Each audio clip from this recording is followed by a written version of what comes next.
Hello, DevOps friends. Welcome to Full Stack Live. I'm Jochen, the Monospace Mentor, and this is my office hour, in which I try and answer questions that you have either posted to the Monospace Discord or, it's a cheat. How you doing? Hello, Full Stack Bun. I like it.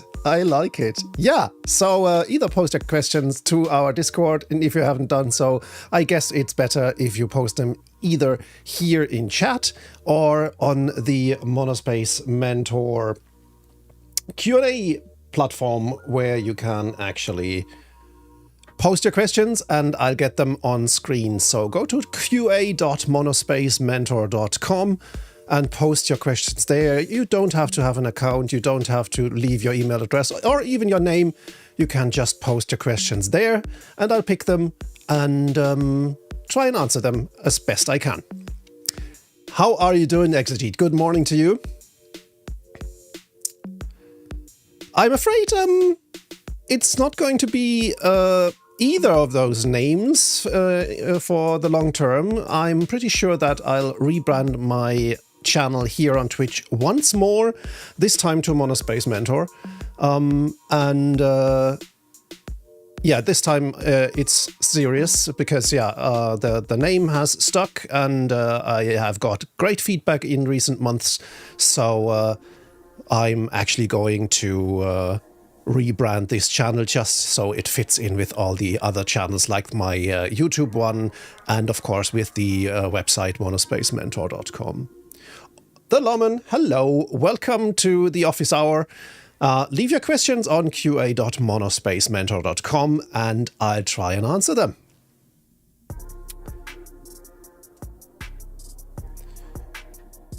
How is everyone? I'm doing great. I'm a little bit... I feel very much behind. At the moment, it's a lot of stuff that I have on my plate. And yeah, I'm running behind with many things. I need to get an answer out today that I should have gotten out yesterday, so it needs to be today. I'll do that after this stream. And there's so many things that I have to do, so many plates that I have to spin at the same time. I'm pretty much used to that in general, but at the moment it seems to be especially hard, and that's simply because I decided to start a side business on top of my already taxing main business. The side business being, of course, monospacementor.com. And since I wanted to see some action in there, I decided to do my first course and scheduled that for end of February because I wanted to have one done in Q1. And so, yeah, it's... if there's anyone to blame, then it's myself. I have put that on myself, and I guess I have to deal with it now. I need to sleep in the bed that I've made myself, but it doesn't make it easier. And the Lemon says, same here, 5 certifications in parallel. Are you insane? How are you able to prepare for 5 certifications? That's quite a lot, isn't it?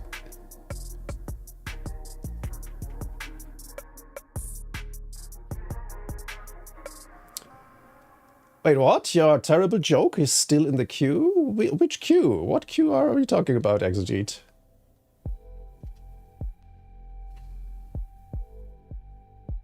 With a lot of stress. Yeah, okay, fair enough. Hopefully you'll get some restful time after that. All right, so questions are already coming in, so let's take a look. So here's one. If you were to start over with your hosting company, what technologies do you think you'd use? I'm pretty sure I'd use from the start what I am going to introduce this year, and that's more of a Docker-based deployment model. Those containers are really handy in the way they compartmentalize things. You can run them on a host system. You can run a lot of them on a host system, and they solve the problem that I decided not to have, and that is basically the shared hosting approach, where you run a lot of websites on the same host in the same web server instance. We have decided to not go that route and rather have a dedicated infrastructure for each customer, so that we don't have to deal with the noisy neighbor problem too much and things like that. And containers are able to solve that nicely. You can assign resource limits and things like that, pretty much like VMs, but they are much easier to handle, especially with the tooling we have nowadays, from simple Docker Compose up to, of course, Kubernetes and co. And so, yeah, that would be my first answer to that question. Something Docker-based. It doesn't have to be Kubernetes. I think something like Docker itself, maybe with some automation software, or something like Portainer, for example. That is definitely something that I would use from the start. Now that we have everything in place with, let's call it legacy orchestration, it's much harder to introduce these things, because if you can't do a big bang switch over, for a time you have to run two technologies at the same time. We'd have to use our legacy deployments and the new Docker based orchestration, and that this is going to be a challenge as well. Yeah, in reality, you rarely get to do this big bang switch over, where you can simply say, okay, the old is gone and the new is in. So yeah, that will, and that's also the reason that our deployment isn't yet Docker based, because yeah, building that stuff and then introducing it into a running production system that is making serious money isn't trivial.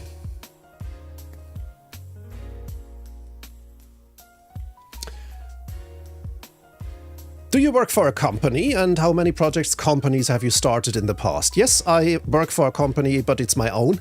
The current company that I'm leading as the CTO and managing director is Freistyle IT, which is a web operations experts team.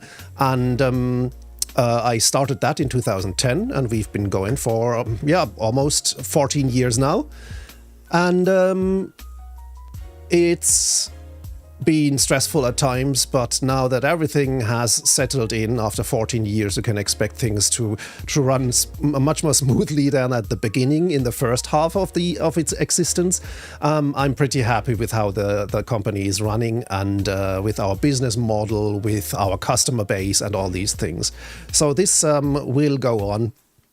And I'm going to run Monospace Mentor on top of that, because I'm eager to do more teaching and share my experience that I've gathered in the decades of my career. I did start companies before, but they all at one point tanked or had to be closed. For various reasons, but most of all because I didn't get proper business operations people on board. I tried to do everything myself, and since I don't enjoy doing all the back office stuff with invoicing, accounting, and these things. My first companies not only went under quite spectacularly, but they also left me with a lot of debt. So I had to get regular employment simply to pay off that debt. And as soon as I was in the green again, or in the black for that matter, the urge to start something new came up again. And so I was never employed for a long time. My longest term of employment was 5 years in the early 2000s, when I worked as a corporate IT manager. But that also ended quite spectacularly, and then I started my current company in 2009-10-ish.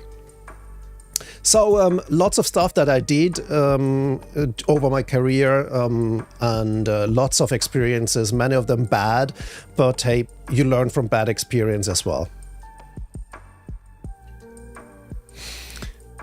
Keep the questions coming. That's all this stream is going to be about. Your questions that you can leave at qa.monospacementor.com. And Fragberg, good morning to you too. Hope you're having a great day. Did you do some cycling already this morning? I'm not sure if I saw any notification.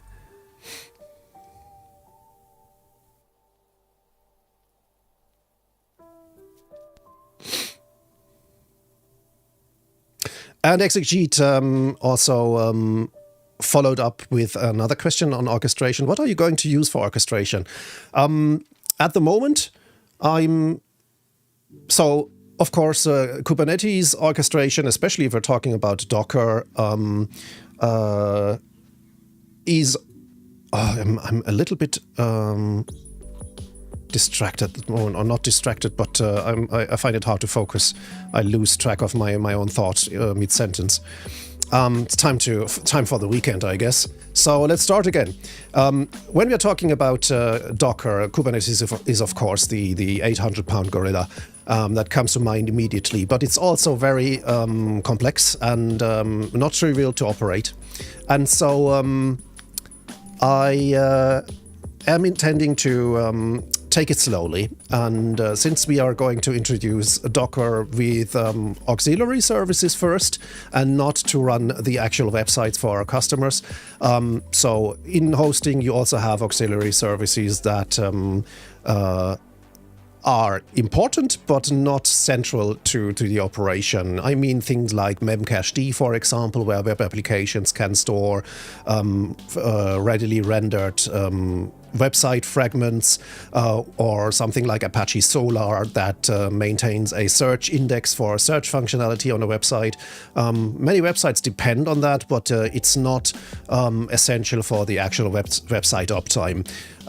These are the services that we are going to move to Docker first, and I'm pretty sure that we'll use some transitionary solution for that. For example, simply by starting with something like Portainer and getting a feel for how Docker containers are in terms of monitoring, in terms of reliability, all these things. And only basically as a last step, we're going to also run the customer websites in Docker containers, but that will then require a lot of orchestration to be in place with monitoring, with automatic failover and all these things. So yeah, so that's the rough roadmap. I had a lot of time to think about these things, even though I didn't have yet the time to implement something. Yeah, that's the rough roadmap, at least. And Yoshi61, welcome to the stack. Good to have you. The Loman asked in chat, are you hiring? Not at the moment. We might be eventually, but at the moment we are quite happy with our team size. Fredberg says, rest day today, got a hard ride tomorrow. Okay, yeah, that's very sensible. Yushi says, I came here for Ruby. Well, this is still a Ruby stream, but today is the Office Hour stream where I don't do any work myself apart from answering questions. So if you have Ruby questions, I'll do my best to answer them. You can post them at qa.monospacementor.com and then they'll pop up here on our screens. Now let's get back to the aforementioned screen. You can, by the way, upvote questions. We are at DEFCON 1. DEFCON 1. TBD Gamer, welcome Raiders, welcome to Full Stack Live. I'm Jochen, the Monospace Mentor, and this is my Office Hour live stream. Not doing any work today, apart from answering questions. So if you have any questions about system administration, about Linux in particular, about Ruby or software engineering in general, we are also talking about IT careers and hiring and all these things. So if you have any questions, feel free to ask them. The best place to ask them is on qa.monospacementor.com, where you can simply post your questions and then they'll pop up here on the screen. And you don't have to have any account or something like that. You can simply pop on there and write your questions and I'll pick them. TBD Gamer writes, good day, Full Stack Live, hope you're well. Seems Friday's our day, have to lurk, be back. Of course, I hope you had a great stream and feel free to tell us all about it. And by the way, we can still play the raiding game. So there is an attack command and a defend command. And the intention is that the current viewers use the defend command while people coming in with the raid using the attack command. So let me defend my own channel here. Shredding incriminating documents. There's lots of them around here, so that's a good thing. Thank you, 10eggs. All right, folks. Yeah, welcome, Raiders. It's good to have you. I'm just about to answer another question, which you can actually upvote on the platform. So if there's a question that you find rather intriguing, feel free to upvote them and I'll tackle them first. So I'm going to take this now because it's got an upvote point. So I heard from a developer that he would code and learn for like 80 hours a week when he started in order to become an amazing engineer. I can barely do 8 hours a day and I want to be an amazing engineer. Advice on that? Yeah. Ignore the people with hero syndrome. I can definitely relate with barely being able to do 8 hours a day. And actually 8 hours of focused work is kind of a miracle. Because just earlier today I saw a quote that I once highlighted in one of the books I read, and that is, the 8-hour workday was invented for the body and not for the mind, which means when Ford and Co. introduced the 8-hour workday, that was because people got physically exhausted working in a factory or something like that, and more than 8 hours had severely diminishing returns. As knowledge workers, we have completely different limitations, and if you can focus for 2 hours in one sitting, then you're really good. And doing this 3 times after the other is basically what a normal person, I would say, can do effectively. Of course, you can spend 10 or 12 hours or 16 hours per day doing stuff, but I would guess that it's not very effective, meaning the return for that is not really worth it. And you will severely impact not only your ability to work, but also your health. Just at the moment, I'm still reading the book Time Off, which advocates for a serious resting regimen where you really integrate rest into your day. Make sure that you get 8 to 9 hours of sleep, get breaks in between and things like that. Yes, that will leave you with just about 6 hours of solid focused work. But if you actually can work for 6 hours focused and really seriously, that will yield enough results to become and be an amazing engineer anyway. The people that claim they do more are either doing that to the detriment of their own health and social life, for example. I would have a stern talk with an employee who told me that they were working more than 8 hours on a regular basis. Because I would have to expect them to either become severely sick or simply not yielding the results that I would expect from that amount of time investment.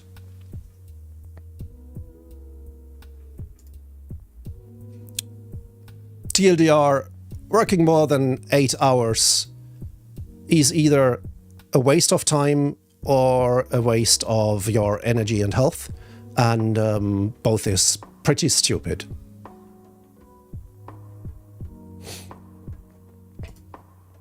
Next question, keep them coming. Where do you run your hosting business? Cloud, bare metal, somewhere in between? Somewhere in between.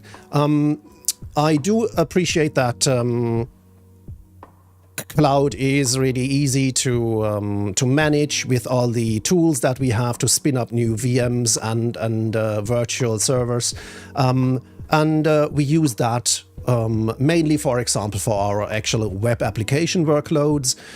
Being able to simply add 2 more nodes to a web application cluster is really, really great. It's much easier than the way we did it manually before. Welcome to the stack Apex Pixelated, which is an interesting name.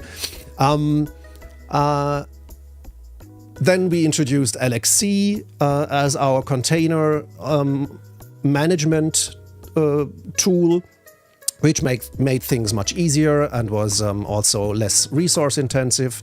But there are also workloads where I really prefer bare metal, for example, databases. We have MySQL databases that do 20,000 queries per second.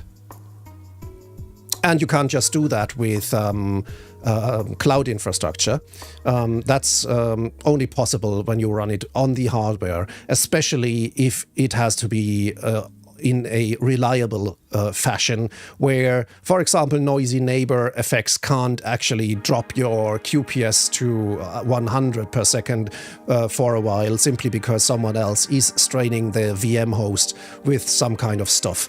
I need to be sure that our databases can sustain thousands of queries per second, and that's only possible if you control the infrastructure down to the hardware.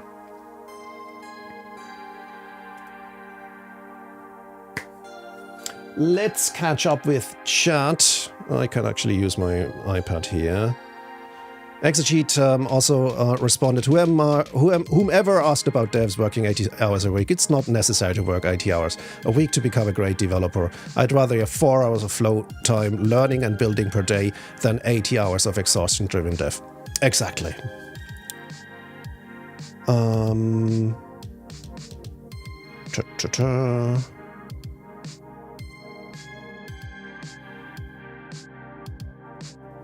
Apex Pixelated wrote, burnout is no fun either, and that's a pretty fast way to get there. Yes, I can actually confirm that. Especially in the early years of my business, we always had times where things went south. You introduce a new kind of technology for, say, shared storage technology or something like that, and or even MySQL for that matter, and it runs for a while until it doesn't. And oftentimes these systems tend to change their behavior pretty quickly, meaning it works, and at one particular minute it completely falls off a cliff because of backlog Can't even see anything. or load or something like that. Not true. You can't see Exegete.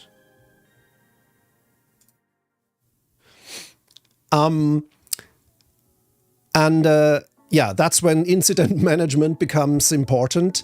And we had periods where we did have to handle an incident that went on for 24 hours, 48 hours, 72 hours.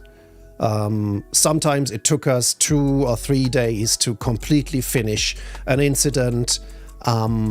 Maybe we got the main service back online within a reasonable time frame, but then had to pick up all the pieces and try to get everything back online again, things like that. And I can tell you, these times were really, really stressful. You went to bed because you had to. You couldn't focus anymore after 16 hours of working on an incident. So you went to bed and still couldn't quite fall asleep because you knew there were customers who were still impacted by the incident, and maybe you didn't feel that you had enough customers to lose them over this incident. So these concerns followed you into your sleep, so you didn't quite get the rest yet that you needed to then pick up dealing with things the next morning. Yeah, and I have experienced burnout quite a lot of times in the last, say, 2 decades. It actually started in my corporate job, where I suddenly got flu-like symptoms, and but no cough, no sneezing. I just felt defeated and depressed, and had headaches, and was completely spent, completely drained of energy, things like that. And my blood pressure was low and all these things, but there wasn't any viral symptoms or something like that. And only later, when that reoccurred, when I shortly after starting my current company, when stress levels went high too, I had the same symptoms again. And then I realized, yeah, that's my burnout. These are my burnout symptoms. Whenever I come down with something that feels like the flu, but doesn't require any handkerchiefs, then that's burnout. And you don't do yourself any favors by getting burnout, especially if you're employed, because that only makes you look unreliable. Look at him or her, first doing 16-hour days, and now taking sick time for 2 weeks. So no, don't go into hero mode ever. Next question, do you use Amazon Web Services? No, at the moment we don't. Most of our workloads run at Hetzner. I did use Amazon Web Services at first because when I started in 2010, AWS was all the rage. And so I started deploying parts of my hosting platform on AWS until I got the first invoice. And then I realized, oh God, I can get real hardware for the same price, and of course much more capacity and resources. So that ended that AWS era quite quickly, and we haven't actually gone back to AWS because by now Hetzner is offering their own cloud services at amazing prices.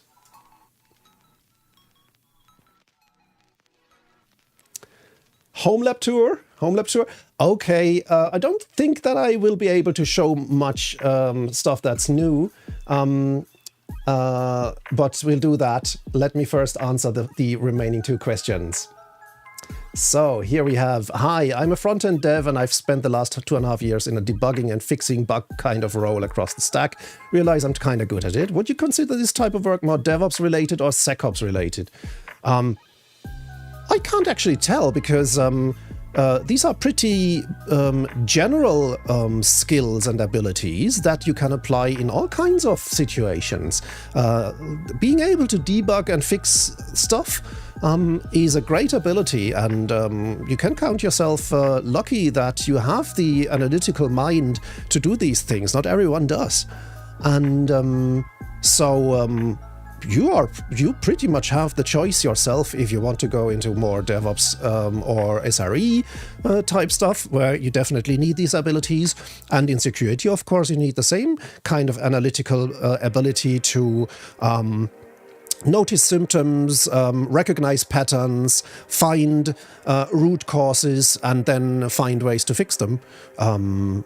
I wouldn't say that is leaning in any particular way. It's applicable very flexibly, and I think that's a very good thing. If you had the time to rewrite it, would you continue to use Chef for automation? What alternatives have you evaluated? Yeah, so when we started out, I needed some kind of automation configuration management software. The choice was basically Puppet or CF Engine and or Chef. CF Engine looked pretty daunting to me. Maybe my mind wasn't just up for it at that time, but I haven't looked at CF Engine anymore. And Puppet seemed to have a few snags that I didn't like, so I more or less on 50-50 analytical and gut feeling, I chose Chef, and I'm still pretty happy with the decision. Of course, there are now other solutions as well. For pure configuration management, I would probably either still use Chef or Ansible. Ansible is pretty solid too. It's quite different if you look at it on a superficial level, because Chef is very imperative, where you actually write Ruby code to do these things. I'll have to correct myself, but I'll get to that in a second. While Ansible is more declarative with the YAML syntax it uses. However, you can always then write Python modules that you can integrate with Ansible, where you put your business logic or the more complex stuff that Ansible and its syntax can do out of the box. And that's a good separation anyway. Just recently, I started a campaign of cleaning out our Chef cookbooks and moving actual pure Ruby code out into libraries where we could use the full arsenal of Ruby syntax with classes and all these things, and separate them completely from our Chef cookbooks and recipes containing the resources that have to be set up on our machines. And the approach that I described with Ansible basically does that from the start, where you have the more complex automation logic extracted into Python modules, and then you integrate them with your actual Ansible playbooks.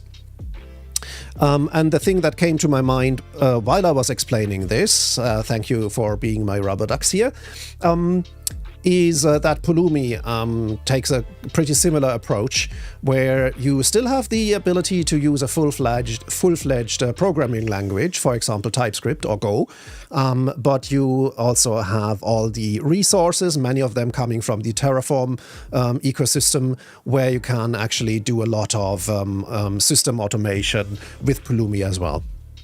So Pulumi could be a contender as well.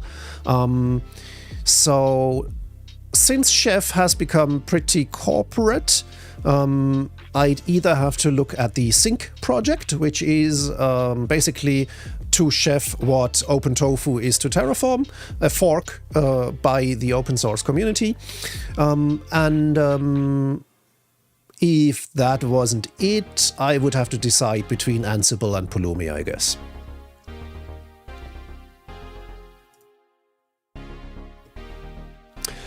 All right, you can still post questions to the Q&A panel, but yeah, I can do a tour of my home lab. And how do we do this? Let me see. We'll first start with the machine that I'm using for my home lab. And that's a Dell... is it? I always...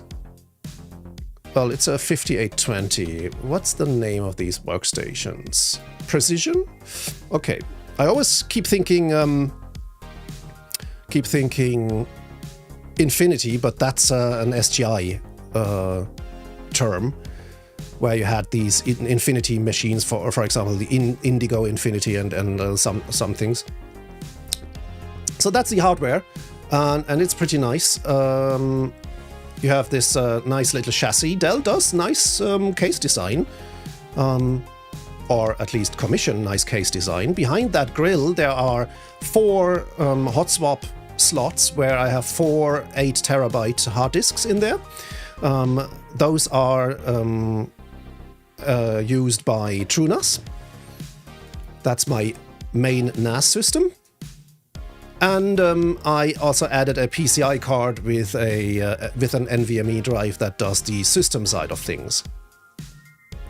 And since software is the main concern here, as I picked up in chat, let's go to my PVE1 server.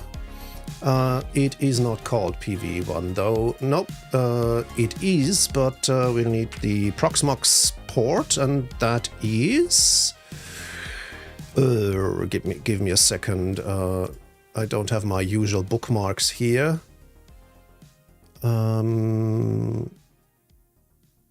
Just a moment.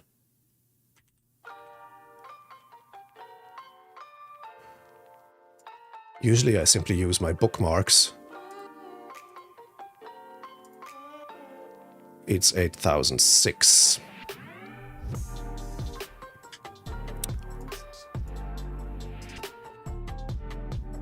Yes, that looks better.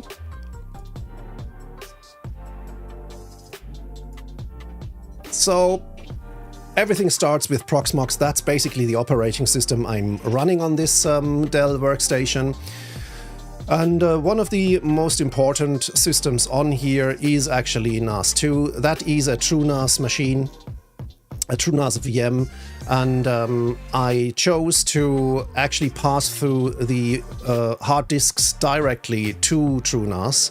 As you can see here, these are these Seagate disks that I'm passing through. Those are not managed by Proxmox, but directly by TrueNAS. And that way I get full performance, and there is no confusion, and especially there is no stacked ZFS. The rest of this machine is pretty frugal, so I'm only using 8 gigabytes of the 128 that are available on this machine. And yeah, TrueNAS is running very nicely. You know what? Let me open a browser in which I actually have... Wait. Where I actually have my bookmarks available. Okay. One day I can actually move the mouse correctly. There we go. That's better. So let me close this so I don't get confused, and that way I'll also see if new questions come in, which you can still post to qa.monospacementor.com. Now, let's go to PV1 here.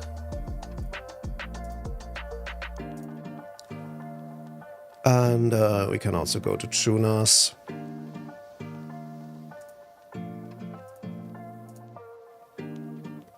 That's how this looks. We still have 2 of the 8 gigabytes of RAM free, so this is running nicely. It's also running only on 2 cores. I don't have a lot of workloads on it at the moment. It's mostly OBS writing its recording of this stream to the NAS, and even that doesn't really register. So yeah, it's working rather nicely. And then we have quite a few more VMs here. Very important, the Home Assistant. It's a Unix system. Mona Lisa Daddy, welcome to the stack. I guess you're the opposite of Mona Lisa Shared. Yeah, so then there's Portainer, which I use for most of my container workloads. There are 2 containers that are managed directly by Proxmox, which one of them is my Pi-hole instance, which I would by now probably also run in Portainer, but at that point I didn't have Portainer up. And then there's Borg, which is a simple Debian VM that does nothing but run the Borg backup server. And that backup server is then connected to the TrueNAS as its storage. So it's just the head that, for example, my workstation talks to in order to backups.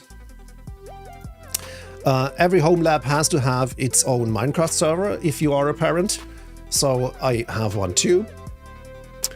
I do have a Windows 11 instance here that I'm running because I thought I needed it to, for example, take full advantage of my Stream Deck.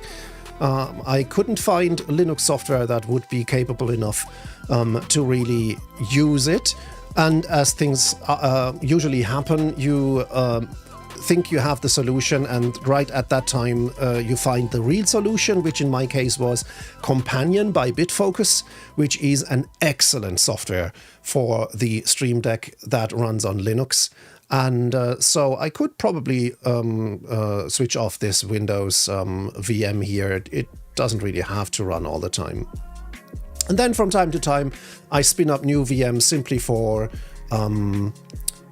testing purposes. For example, here I have 2 MySQL instances, also Debian machines that I used to experiment with replication and things like that.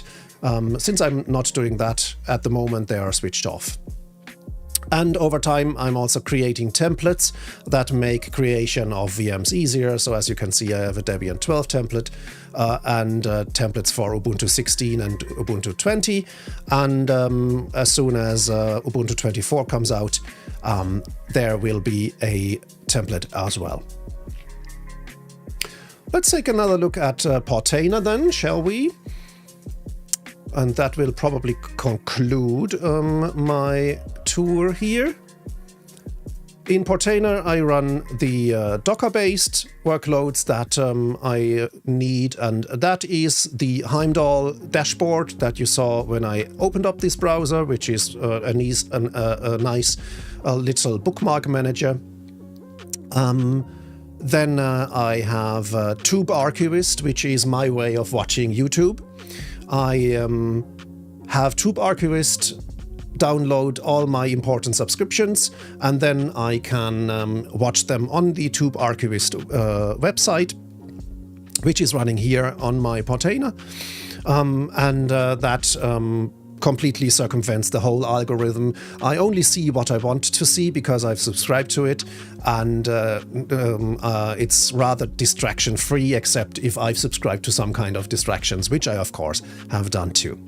Then I'm running an instance of Uptime Kuma, which does a little bit of monitoring, so I get actual notifications if something goes down, and I even if most of these things aren't really essential, it's nicer than realizing a week in that something hasn't been running.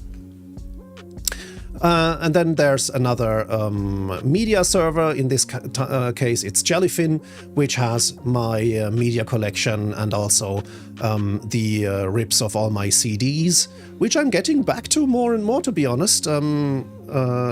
It's some kind of it's kind of nice to have all these old CDs that I used to listen to and get them out again and listen to them.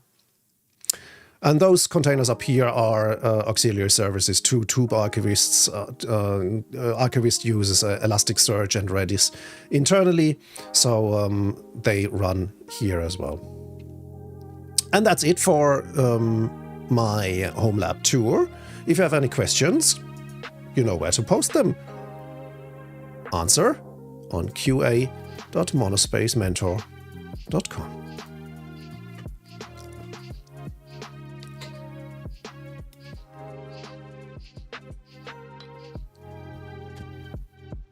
Actually, she says, or asked, no NixOS yet? Nope. I'm definitely interested in NixOS, but I just didn't have the time to get into it. And I do know that wrapping your head around Nix and its flakes and shells and home manager takes some time, and I simply don't have that time at the moment, especially because I'm someone who quickly switches to things if they like them. I'm pretty sure I would like Nix, so I would pretty quickly switch to Nix, even though I wouldn't have it under control completely, and that would then force me to get deeper into it because it would limit me in my daily work. And so just for this impulse, I'm not getting into Nix at the moment. Someone asked what the offline YouTube server was called, and the name is Tube Archivist. I like it a lot. I can actually, let me show it to you, how it looks like. Do I get a proper window? Yes, I do. So here's Tube Archivist. You basically subscribe to channels, as you do on YouTube, and I think it uses YouTube Downloader in the background, where you can get your download queue. These are the videos that are queued for download, and so if there's something that I'm not interested in, then I can simply ignore them and they won't get downloaded. Otherwise, I'll just click start download and then they'll land in the archive. And here I have videos that I've started watching but didn't finish, in part because they are pretty long. This video about arcades is 10 hours long, and so this will stay up here for quite a while, I guess. This is simply the queue of videos that are available and downloaded already. And you can decide if you want to keep them indefinitely, or if viewed videos are supposed to get deleted at one point. So I really, really like that. And you can also subscribe to playlists. So, for example, here, this playlist, Your First ADA Program. You don't have to subscribe to a channel. You can also subscribe to a specific playlist, and then Tube Archivist will download those videos and provide them to you. And Uncodes, welcome to the stack. Good to have you. How's life?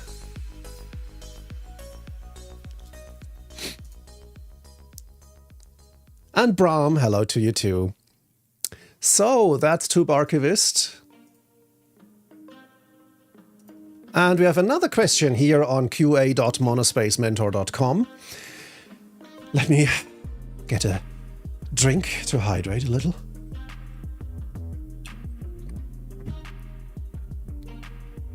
It's nice that I don't have to prepare for these office hours, but speaking for an hour on end is quite taxing too, I can tell you. When doing a technical interview, what are the most common questions you would ask the applicant to see if he or she knows her stack?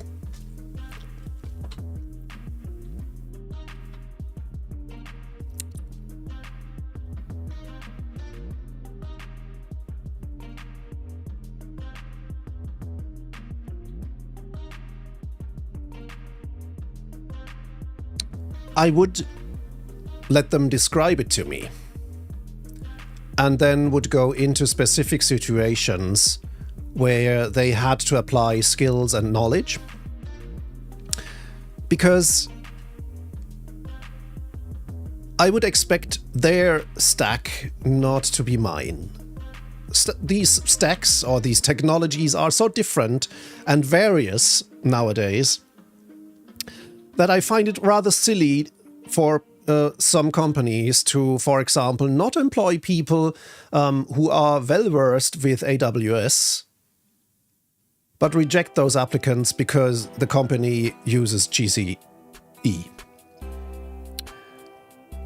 If someone is well-versed with AWS, they can easily apply that experience to, say, Google Cloud.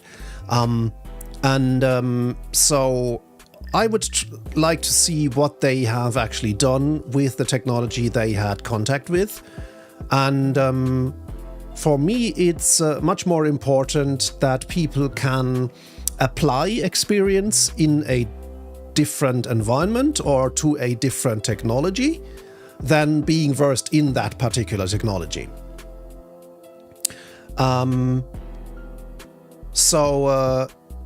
Yeah, I'm mostly interested in scenarios that can tell me if someone only has cursory knowledge about something, if they have read something about it, or if they have actual experience and hands-on practice. And that's most important for me because, I'd expect someone who I hire not to have contact with the technology we use. Maybe they have never run a PHP-based web application. Maybe they had never had to run MySQL at scale. Maybe they had never to fine-tune performance by using something like Memcached or Redis or something like that.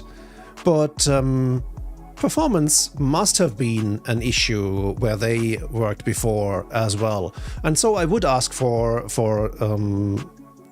scenarios in which they had to deal with a performance bottleneck and how they were able to, first of all, investigate it and then find solutions and then implement those solutions. And that is definitely something that I'm interested in, because then I'll learn how deep they went into their own stack, and that will tell me something about how they will be able to deal with ours. And what Exegete writes is very valuable as well. He says, I find I learn a lot from asking people about the foot guns of a specific technology. Yeah, that also tells you if people had actual exposure to something or if they only read something on Dev2. Because, oftentimes these foot guns only appear when you use something seriously. Unfortunately, mostly when you use it in production, when you expose it to actual production workloads, for example, because some things don't happen in test environments. That's something that we often experience with our customers when they use we are specialized in WordPress and Drupal, and both technologies are pretty capable in running at scale. But for example, there are specific modules or WordPress plugins that their author never tested with high traffic in mind. They might have thrown a few manual requests at it, maybe something like a load test, but only when you run these plugins suddenly with a website that exposes them to thousands of visitors a day, or hundreds of visitors at the same time, when you learn that something really breaks. And having people tell you about finding these foot guns or these challenges, that definitely tells you much, much more than having them recite some marketing fluff from specific technologies or cloud providers. If that, I can see there is actually a filter on here. I did not, nope. I don't think, well, let me take a look. If that answered your question, I'm happy. If it didn't, keep asking and maybe go into some specifics. Let me see, is there a question that was filtered out? Now I'm curious. Let me see.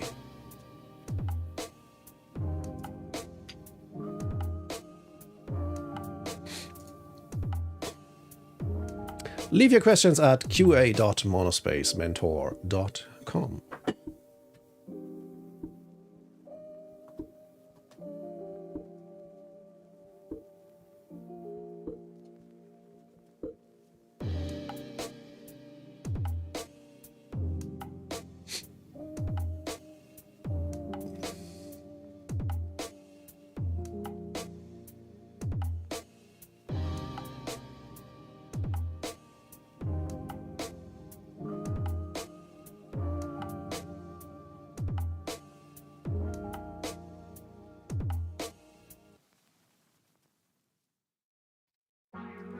Exegete asked about Tube Archivist. Do you have to sign into YouTube to get those? I have some private playlists I watch. I don't think Tube Archivists uses a login. It might. So there is one feature. In order to there is a browser extension for Tube Archivist, and in order for that to work, you actually need to do a little bit of a convoluted thing to extract your YouTube cookie from your browser and put it into the browser extension, so that you can, for example, on YouTube directly click on a button and that gets it downloaded by Tube Archivist. I'm not sure if that also will allow Tube Archivist to access stuff that only you can see when you're logged in. I don't think I've tried that yet. And then Codes writes, I just forgot to turn off my bathroom sink faucet, but everything else is going great. Okay. That sounds dangerous. Also, I saw Postgres. Did you do some work with database stuff? That's exciting. Databases are great.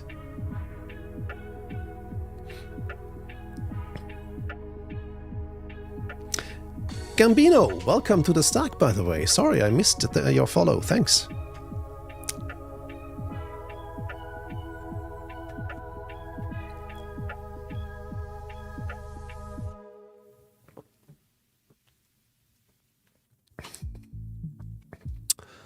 All right, it's 3 p.m. here, so the office hour is officially done.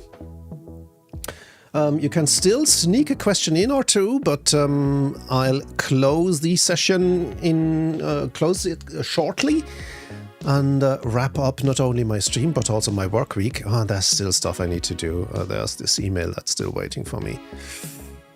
But yeah, I'll need to wrap up things and get ready for the weekend, and I hope you can do so too soon. I had a lot of fun answering your questions. Thanks for sending them in.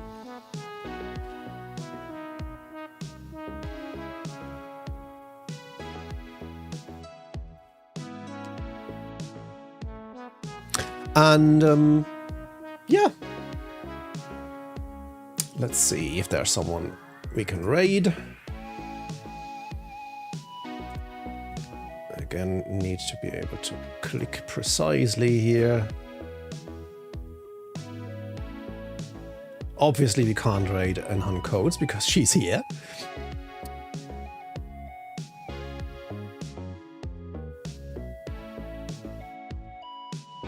But why not raid TJ?